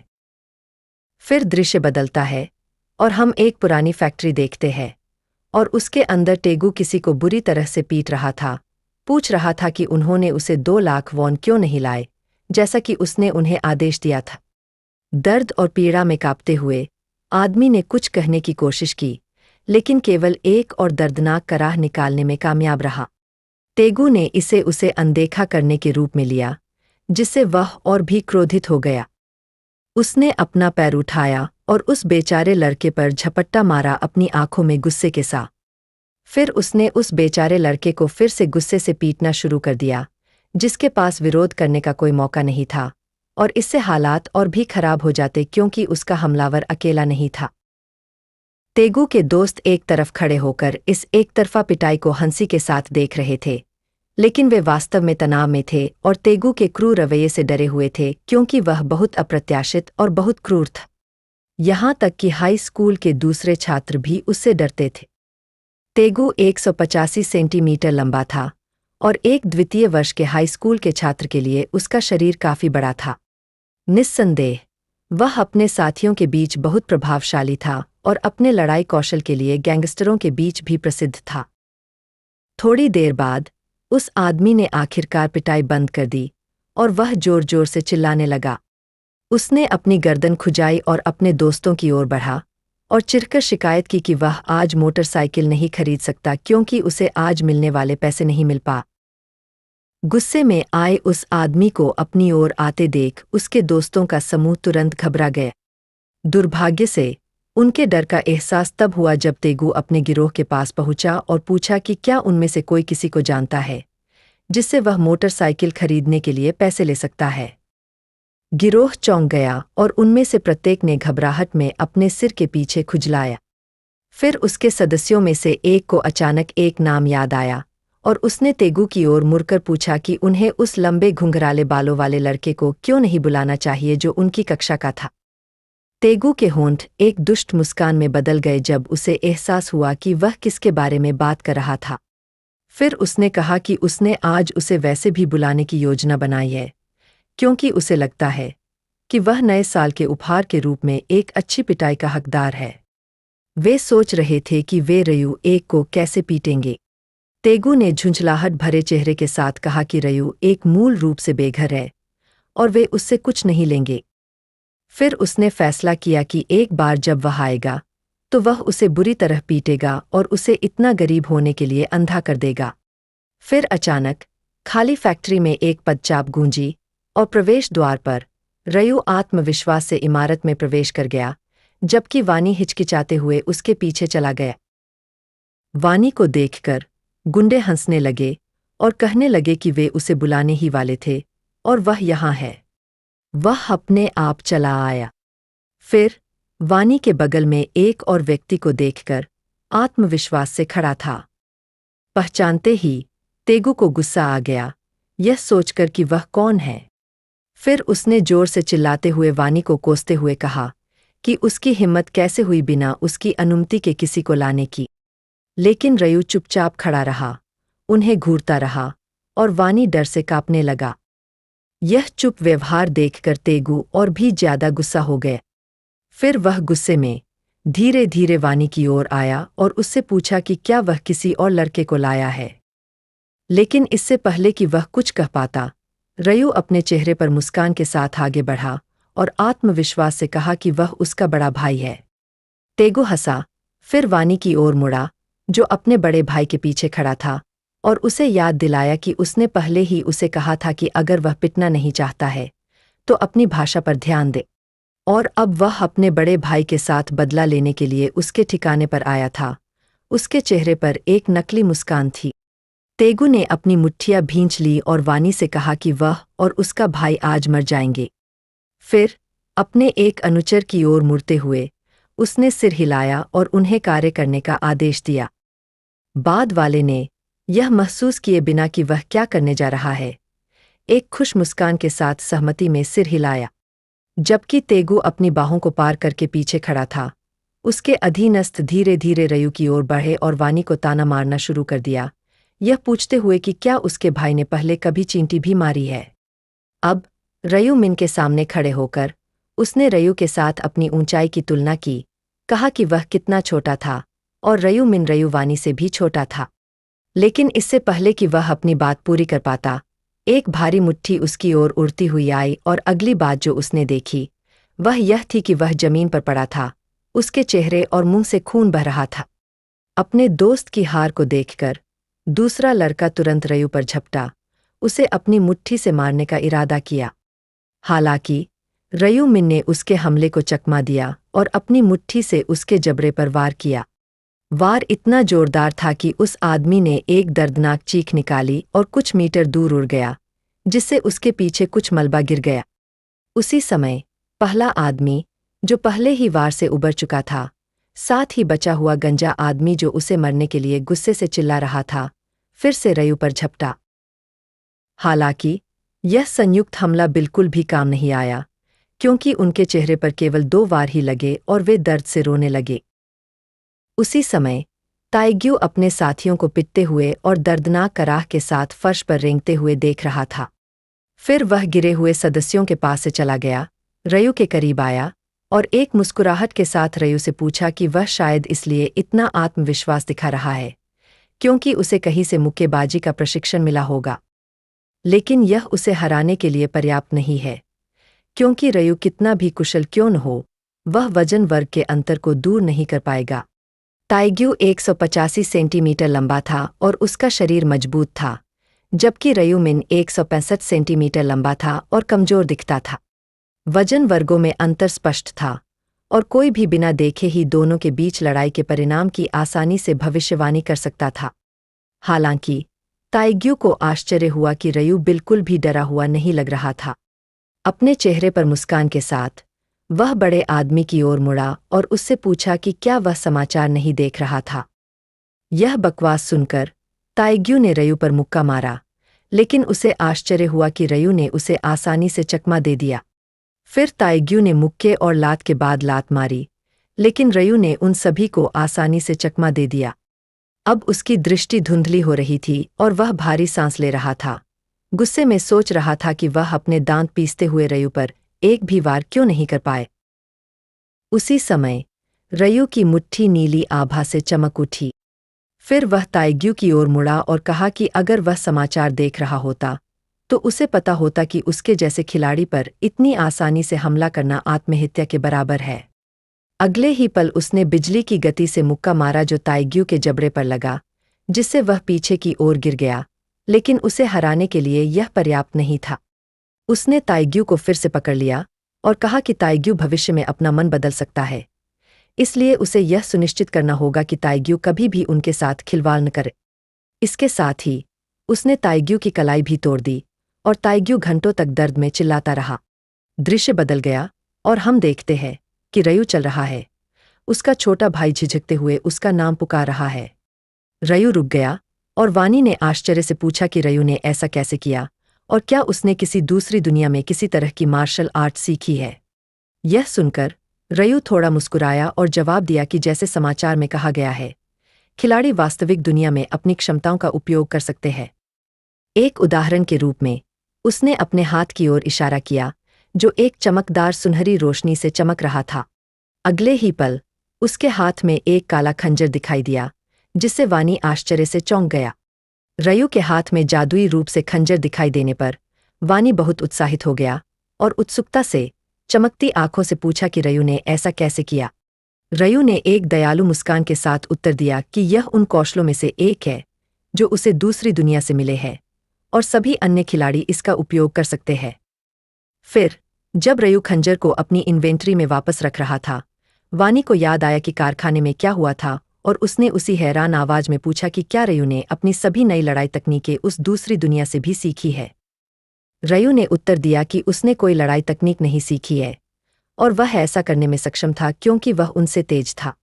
उसकी निपुणता आंकड़ा 11 स्तर पर पहुंच गया था और कहा कि सामान्य लोगों की चपलता के आंकड़े लगभग 3 अंक थे, जबकि पेशेवर एथलीट 10 अंक तक पहुंच सकते थे और उसका 11 था, इसलिए अब वह उसैन बोल्ट जितना तेज था। वानी ने अपने भाई का अनुसरण किया और पूछा कि अगर वह स्तर ऊपर कर लेता है तो क्या होगा, और रयू ने उत्तर दिया कि वह नहीं जानता क्योंकि वह उस स्तर तक नहीं पहुंचा था और केवल स्तर ऊपर करके ही वह उस उत्तर को पा सकता था, लेकिन अंदर से वह उत्तर जानता था। आप देखिए, अपने 13वें जीवन में उसने अपने छोटे भाई को अपने बारे में सब कुछ बताया जो भविष्य में होने वाला था, और वह एक प्रतिगामी व्यक्ति था। इस वजह से वानी अन्य खिलाड़ियों का लक्ष्य बन गया और उसे एक खिलाड़ी ने अगवा कर लिया। भले ही वह बदला लेने में सक्षम था, लेकिन वह उन भावनाओं को फिर से महसूस नहीं करना चाहता था और नहीं अपने छोटे भाई को इसके लिए पीड़ित करना चाहता था। अपने छोटे भाई की ओर देखते हुए, जो उसका पीछा कर रहा था, उसने खुद से कहा कि उसे खिलाड़ियों के बीच आगामी लड़ाई में उसकी रक्षा करने के लिए खुद को तैयार करना होगा। फिर वानी का पेट गुर्राया और रयू ने पूछा कि क्या उसे भूख लगी है और सुझाव दिया कि वे साथ में अच्छा नाश्ता करें। यह सुनकर वानी ने चमकती आंखों से खुशी से सिर हिलाया। फिर दोनों भाई निकटतम स्टोर में प्रवेश कर गए। रयू तुरंत एटीएम की ओर चला गया। जब वानी ने यह देखा तो उसने पूछा कि वह कहाँ जा रहा है, यह कहते हुए कि नूडल्स एक अलग जगह पर है, लेकिन रयू ने पलटकर उसे कुछ मिनट रुकने के लिए कहा। वह एटीएम में गया और अपना कार्ड डाला। उसने स्क्रीन पर देखा और खुद से सोचा कि वह अब तक इतना ही बचा सकता था। उसका बैलेंस 133,134.1 था, जो लगभग $100 था। $1,01,000 की ट्रांजैक्शन राशि चुनने के बाद उसने ट्रांजैक्शन की पुष्टि करने के लिए बटन दबाए। अपने बड़े भाई के हाथों में भारी भरकम बिल देखकर वानी हैरान रह गया और उसने पूछा कि उसे इतने सारे पैसे की क्या जरूरत है, जिस पर रयू ने जवाब दिया कि उसे किसी चीज के लिए इसकी जरूरत है। फिर दोनों प्रीमियम खाद्य पदार्थ बेचने वाले एक क्षेत्र में पहुंचे और रयू ने वानी से पूछा कि उसने यहाँ से कुछ क्यों नहीं चुना। यह सुनकर वानी चौंक गया। उसने कहा कि यहाँ सब कुछ बहुत महंगा है। यहाँ सबसे सस्ता खाना भी $20 में मिल जाता है। लेकिन रयू ने अपने छोटे भाई को आश्वस्त किया कि यह ठीक है, क्योंकि यह नया साल है और उन्हें दिन का आनंद लेने के लिए अच्छा खाना खाना चाहिए। झिझकते हुए वानी ने पूछा कि क्या वे महंगे खाने पर पैसे खर्च करेंगे, क्या उनके पास रहने के खर्च के लिए पर्याप्त पैसे होंगे। रयू ने मुस्कुराते हुए जवाब दिया कि पैसे की चिंता मत करो और बस खरीदो, क्योंकि उसके पास बहुत सारा पैसा कमाने का एक तरीका है। फिर वानी ने उत्साह से पोर्क बेली मीट का एक पैकेट उठाया और कहा कि वह हमेशा से इसका स्वाद लेना चाहता था और आज आखिरकार वह इसे चख पाएगा। रयू दूर से अपने छोटे खुश भाई को गर्मजोशी से मुस्कुराते हुए देख रहा था। फिर रयू वानी के पास गया, जो खुशी से चमक रहा था, और सुझाव दिया कि वे कभी साथ में किसी रेस्टोरेंट में जाए और कुछ रोस्ट बीफ ऑर्डर करे। लेकिन वानी ने रयू को अब तक देखी सबसे खुश मुस्कान दी और जवाब दिया कि इसकी कोई जरूरत नहीं है, क्योंकि आज उन्होंने जो खरीदा है वह उसके पास जरूरत से ज्यादा है। अपने भाई को कितना खुश देखकर रयू ने खुद से कहा कि वह सिर्फ 5 दिन इंतजार करे, उसके बाद वह अपने छोटे प्यारे भाई को जितना चाहे उतना खाना दे सकता है। वह अपने छोटे भाई को इतना मांस देगा कि वह उसे खाते खाते थक जाएगा। फिर दृश्य बदल जाता है और हम देखते हैं कि वानी ने अपने चॉपस्टिक से मांस का एक टुकड़ा लिया और उसे एक चम्मच चावल पर रख दिया। जैसे ही उसने एक निवाला लिया और उसे चबाया, उसने खुशी से प्रसन्न चेहरे के साथ कहा कि यह बहुत स्वादिष्ट था, वास्तव में स्वादिष्ट। रयू अपने छोटे भाई को खुश देखकर वास्तव में खुश था। फिर अचानक रयू अपनी सीट से खड़ा हो गया और वानी से कहा कि वह यहाँ रुक जाए, क्योंकि उसे एक बहुत ही महत्वपूर्ण काम करना है। वानी ने उससे पूछा कि वह कहाँ जा रहा है, लेकिन रयू ने वानी से कहा कि वह 1 सेकंड में पता लगा लेगा। फिर रयू कुछ देर बाद वापस लौट आया। कुछ देर बाद उसने जोर से अपना हाथ मेज पर पटका और अपना पेन उस पर रख दिया। उलझन में वानी ने फिर कई लॉटरी टिकट देखे और अनिश्चित स्वर में रयू से पूछा कि क्या ये सभी लॉटरी टिकट है। रयू ने जवाब दिया, हाँ, ये है। जैसे ही वह अपने पेन का ढक्कन खोल रहा था, वानी ने चिंतित स्वर में पूछा कि रयू ने कितने टिकट खरीदे, और रयू ने जवाब दिया, 20।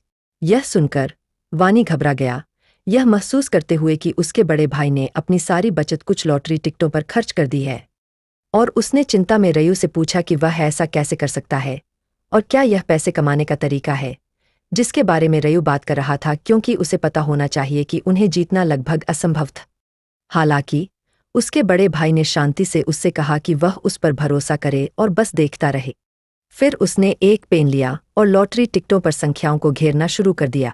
वानी हैरान रह गया जब उसने देखा कि रयू सभी लॉटरी टिकटों पर संख्याओं को घेर रहा है। चिंतित, वानी ने रयू से पूछा कि उसने प्रत्येक टिकट पर संख्याओं को क्यों घेरा है, और रयू ने मुस्कुराते हुए उत्तर दिया कि उसने ऐसा इसलिए किया क्योंकि वे संख्याएं जीतने वाली थी। फिर दृश्य बदल जाता है और हम भाइयों को अपने घर में लॉटरी टिकट के साथ बैठे हुए देखते हैं। रयू शांति से अपने फोन को पलट रहा था जबकि उसका भाई घबराहट में एक हाथ में फोन पकड़े हुए था और दूसरे हाथ से अपना सिर ऊपर उठाए हुए था। लॉटरी ड्रॉ की घोषणा उसके फोन से की गई थी। वानी चिंता में अपने नाखूनों को काट रहा था, अपने फोन की स्क्रीन पर लाइव प्रसारण को घूर रहा था। उसे लगा कि अगर वे एक भी लॉटरी नहीं जीते तो वे मुसीबत में पड़ जाएंगे क्योंकि उन्होंने अपना सारा पैसा बर्बाद कर दिया था। जैसे ही लाइव प्रसारण शुरू हुआ, वानी और भी घबरा गया और रयू ने उसे डांटा कि वह इतना घबराए नहीं और अपने नाखून काटना बंद करे। वानी ने कहा कि वे इतने पैसे से बेहतर खाना खरीद सकते थे। फिर मेजबानों ने घोषणा की कि पहला भाग्यशाली अंक 3 था और वानी ने अपने नाखून चबाना बंद कर दिया। दूसरा अंक 18 था और तीसरा 9। वानी चौंक गया क्योंकि उसने देखा कि ये अंक रयू द्वारा खरीदे गए लॉटरी टिकट पर अंकित अंकों से मेल खा रहे थे। जब सारे अंक सामने आए तो रयू ने लॉटरी टिकट पर अंकित अंकों को फोन स्क्रीन से मिलाए। वह भावुक हो गया। फोन से टिकट की ओर देखते हुए और फिर वापस, खुशी से उसने रयू से पूछा कि क्या यह सब एक सपना था। रयू ने जवाब दिया कि यह एक सपना नहीं है, और वानी से कहा कि उसने उसे बताया था कि उसके पास पैसे कमाने का एक तरीका है। यह महसूस करते हुए कि यह एक सपना नहीं है, वानी ने लॉटरी टिकट को पकड़े हुए अपना हाथ ऊपर उठाया और खुशी से चिल्लाया कि उन्होंने पहला पुरस्कार जीता है। रयू ने फिर वानी से चिल्लाना बंद करने के लिए कहा, जैसे कि पड़ोसियों ने उन्हें सुन लिया हो। वे मुसीबत में पड़ सकते हैं, और वानी ने बीच में ही चिल्लाना बंद कर दिया। फिर रयू ने गर्मजोशी से वानी से पूछा कि क्या वह खुश है, और वानी ने जवाब दिया कि बेशक वह खुश है, और रयू से पूछा कि क्या वह खुश नहीं है।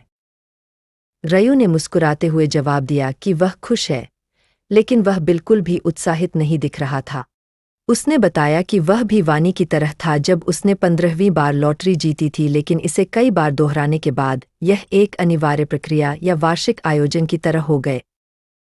फिर रयू ने खुद से कहा कि उसे जल्दी से जल्दी पैसा कमाना है, क्योंकि 9 अरब लोगों की मौत और खिलाड़ियों के बीच आइटम ट्रेडिंग के बाद अर्थव्यवस्था पागलों की तरह गिर जाएगी। लेकिन आश्चर्य यही खत्म नहीं हुआ। रयू ने सभी 20 टिकटों के लिए पहला पुरस्कार जीता। अब सभी 20 जीतने वाली टिकटों को पकड़े हुए वानी सदमे में था और रयू से पूछ रहा था कि यह अभी भी वास्तविक नहीं लग रहा है, और कुल राशि कितनी होगी। रयू ने जवाब दिया कि वह नहीं जानता, लेकिन फिर मुस्कुराते हुए उसने कहा कि यह राशि इतनी बड़ी है कि यह पूरी दुनिया को हिला देगी। रयू बस से उतर गया और सड़क पर चल पड़ा। उसने जल्दी ही अपने सामने एक ऊंची इमारत देखी।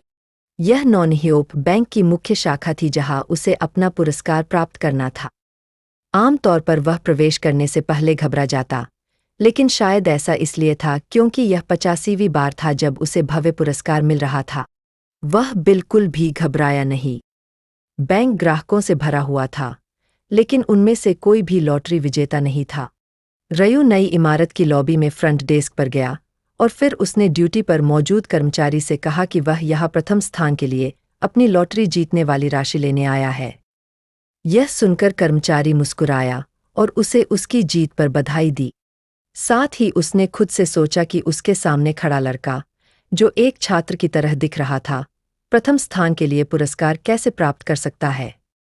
अपने विचारों को दूर धकेलते हुए और कंप्यूटर पर कुछ खोजते हुए, फिर कर्मचारी ने रयू से पूछा कि उसने अपना टिकट कहाँ से खरीदा है, जिस पर उसने जवाब दिया कि यह योनहुई शाखा में था। उस आदमी की बातें सुनकर कर्मचारी ने चौंक कर कहा, उसे विश्वास ही नहीं हो रहा था कि उसने क्या कहा था। उसका दिमाग तुरंत अपने सहकर्मी के साथ हुई बातचीत पर चला गया जिसने उसे बताया था कि इस बार किसी ने 115 खेलों में पहला पुरस्कार जीता है और सभी प्रथम पुरस्कार। हालांकि उसके वरिष्ठ ने उसे सख्त आदेश दिया था कि जब भी वह ग्राहक आएगा उसे उसके साथ वीआईपी अतिथि की तरह व्यवहार करना होगा।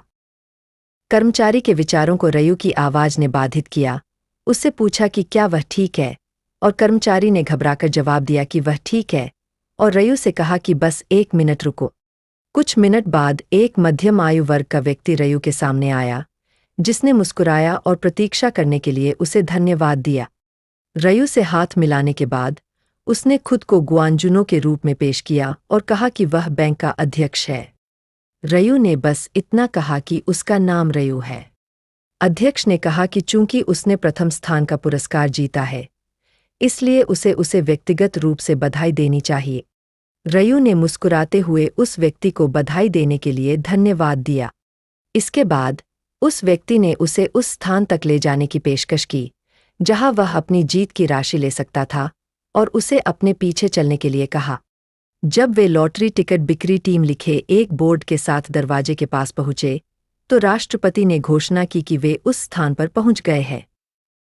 जैसे ही वे अंदर गए, उन्हें तुरंत एक महिला कर्मचारी ने अभिवादन किया, जो खड़ी हुई और झुककर राष्ट्रपति का अभिवादन किया। राष्ट्रपति के बगल में एक युवक को देखकर वह सोच में पड़ गई कि यह कौन हो सकता है, लेकिन उसे अनुमान लगाने की जरूरत नहीं थी क्योंकि अगले ही पल राष्ट्रपति ने खुद उस लड़के का परिचय देते हुए कहा कि वह प्रथम स्थान का विजेता है और वह अपना पुरस्कार लेने आया है। फिर उसने उनसे कहा कि सुनिश्चित करें कि उनके मेहमान सहेज महसूस करें। राष्ट्रपति के साथ सहजता से बात कर रहे लड़के को देखकर आश्चर्यचकित महिला को यकीन ही नहीं हुआ कि उसके सामने एक ऐसा आदमी है जिसने 115 खेलों में प्रथम स्थान जीता है। अपनी उत्तेजना और संदेह से उबरते हुए उसने खुद से कहा कि उसे शांत रहना चाहिए और ग्राहक को संतुष्ट करने की पूरी कोशिश करनी चाहिए। उसका अभिवादन करने के बाद उसने रयू को अपने चेहरे पर मुस्कान के साथ बैठने के लिए आमंत्रित किया। वह उसके ठीक सामने कुर्सी पर आराम से बैठ गए।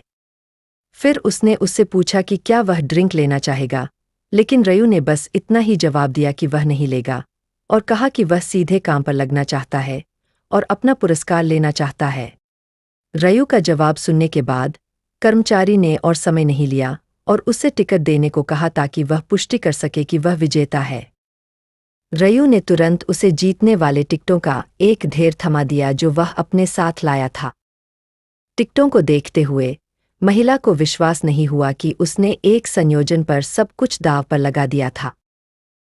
इसका केवल एक ही मतलब हो सकता है, या तो उस आदमी ने सब कुछ जोखिम में डालने का फैसला किया था या वह भविष्य देख सकता था। पुष्टि करने के बाद कर्मचारी ने कहा कि सब कुछ ठीक है और वह प्रथम स्थान के लिए पुरस्कार ले सकता है। हालांकि रयू के अगले सवाल कि उसे कितना मिलेगा ने लड़की को ठहराया क्योंकि ऐसे नंबरों का नाम लेना भी बेतुका था। 1 सेकंड की चुप्पी के बाद उसने कांपती आवाज में जवाब दिया कि उसका पुरस्कार 22.5 बिलियन वॉन है, जो $16 मिलियन के बराबर है। पुरस्कार मिलने के बाद सब कुछ बहुत जल्दी हो गया। सबसे पहले उसने एक जगह की तलाश शुरू की। उसी रात उसने एक स्टॉक खाता खोला क्योंकि उसके पास भविष्य की जानकारी थी। उसे पता था कि अगले महीने बिटकॉइन की कीमत 500% बढ़ जाएगी, इसलिए उसने अपना पैसा भी इसमें निवेश करने की योजना बना। घर लौटने के बाद रयू ने अपने छोटे भाई को अपने नए घर की तस्वीरें दिखाईं और उससे पूछा कि क्या उसे यह पसंद है। वानी ने खुशी से जवाब दिया कि यह अद्भुत है और कहा कि उसने कभी इतना बड़ा और सुंदर घर व्यक्तिगत रूप से नहीं देखा था। लेकिन वानी एक बात को लेकर उलझन में था। उसने रयू से पूछा कि जब उनके पास घर खरीदने के लिए पर्याप्त पैसे थे, तो उसने किराए के समझौते पर हस्ताक्षर क्यों किए। रयू ने जवाब दिया कि उसके पास और पैसे नहीं थे क्योंकि उसने सब खर्च कर दिया था। उसके इस कथन ने वानी को वही रोक दिया और रयू ने सहजता से कहा कि उसने सारा पैसा बिटकॉइन में निवेश कर दिया है। जब उसके छोटे भाई ने यह सुना तो वह फिर से वहीं जम गया, यह समझ पाने में असमर्थ कि उसका भाई इतनी आसानी से कैसे कह सकता है कि उसने बिटकॉइन में $15 बिलियन का निवेश किया है। रयू मिन अपने छोटे भाई के पास गया, जो मूर्ति में बदल गया था, और उसे कंधे पर थपथपाया, उसे आश्वस्त किया कि उसने यह बिना सोचे समझे नहीं किया है, और वह जानता था कि बिटकॉइन की कीमत बढ़ने वाली है। उसने वानी से कहा कि चिंता मत करो। फिर, वानी को गले लगाते हुए, उसने कहा कि चिंता मत करो, क्योंकि उसने एक सपना देखा था, और उस सपने में उसने लॉटरी टिकटों के नए नंबर देखे थे, और वे हमेशा लॉटरी के माध्यम से पैसे कमा सकते थे। अपने बड़े भाई के शब्दों के बाद, भोले वानी की आंखें प्रशंसा से चमक उठीं, उसने रयू की हर बात पर विश्वास किया। यह महसूस करते हुए, उसने तुरंत रयू को कंधों से पकड़ लिया और उसे उत्साह से हिलाना शुरू कर दिया, उससे कहा कि वह उन्हें कभी न भूले। रयू किसी तरह अपने छोटे भाई की पकड़ से मुक्त हो गया, खुद से सोच रहा था कि वह उन्हें नहीं भूल सकता, भले ही वह इसे अनगिनत बार दोहराने के बाद भी चाह। फिर रयू अपने भाई की ओर मुड़ा और सुझाव दिया कि वे बाहर जाने से पहले बाहर खाना खा ले। वानी ने उलझन में पूछा कि वे कहाँ जा रहे हैं, और रयू ने अपने चेहरे पर मुस्कान के साथ उत्तर दिया कि वे आज अपने नए घर में जा रहे हैं। उसी समय, किसी अज्ञात स्थान पर, यंग मिन मुक्का मार रहा था और दीवार में एक बड़ा छेद कर दिया, और फिर एक खलनायक मुस्कान के साथ उसने खुद से कहा कि सभी बिंदुओं को ताकत में पंप करना सही निर्णय था। फिर से अंतिम दीवार पर अपनी मुट्ठी घुमाते हुए, उसने खुद से कहा कि वह एक पावर रून भी प्राप्त करने में सक्षम था जिसने उसकी ताकत को दोगुना कर दिया। जैसे ही उसने दीवार पर प्रहार करना जारी रखा, वह पागलों की तरह हंसने लगा, यह कहते हुए कि अब इस शक्तिशाली मुट्ठी के साथ कोई भी उसे रोक नहीं पाएगा, और उसकी मुट्ठी बंद करते ही उसके हाथ की नसें झाग देने लगीं, दीवार पर मुक्का मारने का एक और दौर शुरू करने के लिए तैयार। फिर दृश्य बदल गया, और हम देखते हैं कि यंग मिन अब रयू के दरवाजे के सामने है। दरवाजा पटक रहा है, और रयू का नाम चिल्ला रहा है। जब उसे कोई जवाब नहीं मिला, तो उसने कहा कि पहले तो उसे लगा कि रयू की मौत पहले राउंड में ही हो गई है, लेकिन बाद में उसे पता चला कि उसका नाम मृतकों की सूची में नहीं था, और रयू उसकी सभी कॉल को भी अनदेखा कर रहा था।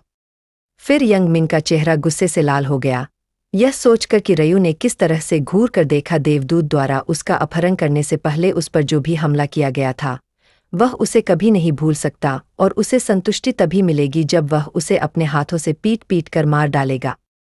फिर यंग मिन ने लगातार रयू के दरवाजे को पटकना शुरू कर दिया, और कहा कि अगर वह अंदर छिपा है, तो वह अब दरवाजा तोड़कर अंदर आ जाएगा। हालांकि, एक आवाज ने यंग मिन को रोक दिया, और यह सीढ़ियों पर खड़ा एक बूढ़ा आदमी था जो उसकी ओर मुड़ा, और उससे पूछा कि वह उस दरवाजे पर क्या कर रहा था। यंग मिन ने बूढ़े आदमी से पूछा कि क्या उसे अपने काम से मतलब रखना चाहिए, क्योंकि यंग मिन बूढ़े आदमी का दरवाजा नहीं पटक रहा है। यह सुनकर, बूढ़े आदमी ने अपने चश्मे को ठीक करते हुए कहा कि वह वास्तव में घर का मालिक है, जिससे यंग मिन चौंक गया। फिर उसने यंग मिन से फिर से पूछा कि क्या वह किसी दोस्त से मिलने आया है। एक पल के लिए वह जम गया, उसे समझ में नहीं आया कि क्या कहे। उसने जल्दी से खुद को स्थिति के अनुकूल बनाया, मुस्कुराया और कहा कि वह वास्तव में अपने दोस्त से मिलने आया है। फिर उसने बूढ़े आदमी से पूछा कि क्या वह उसके लिए दरवाजा खोल सकता है। यंग मिन ने कहा कि उसने अचानक अपने दोस्त से संपर्क खो दिया था, और अब उसे नहीं पता कि उससे कैसे संपर्क किया जाए। यह सुनकर बूढ़ा आदमी चौंक गया। फिर उसने यंग मिन से कहा कि यह अब एक खाली अपार्टमेंट है, क्योंकि वहां रहने वाला छात्र चला गया है। यह सुनकर, यंग मिन ने तुरंत घर के मालिक से पूछा कि क्या उसे पता है कि छात्र कब और कहाँ चला गया था। लेकिन बूढ़े आदमी ने जवाब दिया कि वह आज चला गया था, लेकिन उसे नहीं पता कि वह कहाँ चला गया है। बूढ़े आदमी का जवाब सुनकर, यंग मिन गुस्से में था, और उसने गुस्से में अपनी मुट्ठियां भींच लीं, यह सोचकर कि वह बिना किसी को बताए कैसे चला गया। फिर दृश्य बदल जाता है, और हम दोनों को विशाल कांच की इमारत में पहुंचते हुए देखते हैं, जो एक गगनचुंबी इमारत के आकार की थी। वानी ने आश्चर्य और प्रशंसा में कहा। सूरज की रोशनी से बचने के लिए अपनी आंखों को हाथ से ढकते हुए, उसने चमकती आंखों और विस्मय के साथ कहा कि इमारत बहुत ऊंची है। वह इतना मासूम था कि उसे यह देखकर भी आश्चर्य हुआ कि प्रवेश द्वार का दरवाजा घूम रहा था। वह तब भी आश्चर्यचकित था जब महिला कर्मचारी ने उन्हें प्रवेश कार्ड दिए और उसके बड़े भाई ने उनकी पहचान की पुष्टि की। वानी को आश्चर्य होता रहा कि यहाँ एक सुरक्षा गार्ड भी था। लिफ्ट में अपने कमरे में खुद को धकेलते हुए वह रयू की ओर मुड़ा और प्रशंसापूर्वक कहा कि यह जगह वास्तव में अद्भुत है। लिफ्ट से बाहर निकलते हुए वे अपने कमरे की ओर चल पड़े। जब वे अपने कमरे में पहुंचे तो वानी ने फिर से आश्चर्य से कहा, यह कितना बड़ा है। उसके भाई ने बेपरवाह चेहरे के साथ उत्तर दिया कि यह लगभग 330 वर्ग मीटर है। इस आंकड़े ने उसके छोटे भाई को चौंका दिया क्योंकि उनका पिछला अपार्टमेंट दर्जनों गुना छोटा था। अपार्टमेंट को देखते हुए वानी अभी भी इस बात पर विश्वास नहीं कर पा रहा था कि वे यहाँ रहने जा रहे हैं। उसने पूछा, क्या यह सिर्फ उन दोनों के लिए बहुत बड़ा नहीं है? रयू ने जवाब दिया कि उनके पास बहुत पैसा है और उन्हें अपने जीवन का आनंद लेना चाहिए। फिर वानी ने रयू से पूछा कि उसे किराए पर कितना खर्च करना पड़ा और रयू ने कहा कि उसे हर महीने लगभग 22 मिलियन वॉन खर्च करने पड़े, जो कि लगभग $17,000 प्रति महीने है। अकेले किराए ने ही उसके छोटे भाई का सिर चकरा दिया। उसने खुद से सोचा कि कुछ समय पहले तक वह अभी भी मांस की कीमत के बारे में चिंतित था, जो उस समय उसे बहुत महंगा लगता था, और अब वे सिर्फ किराए पर इतना खर्च कर रहे हैं। अपने बड़े भाई के पीछे, जो अभी भी उस अपार्टमेंट को देख रहा था जिसमें वे रहने वाले थे, वानी ने उससे पूछा कि क्या वे कुछ सस्ता चुन सकते थे। यह सुनकर रयू ने नकारात्मक रूप से अपना सिर हिलाया और जवाब दिया कि सेवाएं जितनी महंगी होंगी, सुरक्षा उतनी ही अधिक होगी, जो कि आखिरकार उनकी प्राथमिकता थी। हर महीने की पहली तारीख को सभी खिलाड़ी बेहोश हो जाते हैं क्योंकि उनकी आत्माएं दूसरी दुनिया में चली जाती है, जिससे उनका असली शरीर असुरक्षित हो जाता है, और यह वह अवधि थी जो सभी खिलाड़ियों के लिए सबसे असुरक्षित थी। इस दौरान वे आग या भूकंप जैसी आपदाओं के प्रति संवेदनशील हो जाते हैं, लेकिन सबसे बड़ा खतरा प्रलय नहीं बल्कि अन्य खिलाड़ियों द्वारा नियुक्त हत्यारे थे, और इसलिए जब समय आएगा तो खिलाड़ियों को अपने शरीर को यथासंभव सुरक्षित स्थान पर रखने के लिए तैयार रहना होगा। अपने विचारों को समाप्त करने के बाद रयू अपने भाई की ओर मुड़ा, जो पहले से ही थोड़ा सा बस गया था, और पूछा कि क्या उसे घर पसंद आया। वानी ने उत्साहपूर्वक उत्तर दिया कि यह बहुत सुंदर है और अभी भी ऐसा लग रहा है कि वह सपना देख रहा था। फिर रयू ने विनम्रतापूर्वक कहा कि उसे खुशी है कि वानी खुश है और उसे यह पसंद आए। अचानक वानी का चेहरा थोड़ा उदास हो गया। फिर उसने अनिश्चित और चिंतित स्वर में अपने बड़े भाई से माफी मांगी। रयू ने उसे असमंजस में देखा। यह समझ में नहीं आया कि वह किस बात के लिए माफी मांग रहा था। वानी ने परेशान स्वर में कहा कि रयू को अगले महीने दूसरी दुनिया में स्थानांतरित कर दिया जाएगा और उसे अपने जीवन के लिए लड़ना होगा।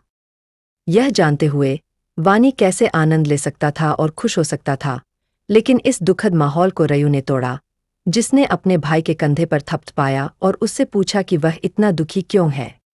उसने कहा, क्या तुम्हें लगता है कि मैं अगले दौर से वापस नहीं आ पाऊंगा? लेकिन वानी ने कुछ नहीं कहा और रयू ने मजाक में उससे कहा कि बकवास सोचना बंद करो और उसके पीछे चलो। उसने सुना था कि दूसरी मंजिल पर शॉपिंग हॉल में बहुत स्वादिष्ट भोजन मिलता है, इसलिए उन्हें जाकर आनंद लेना चाहिए। वानी सहमत हो गया। फिर भी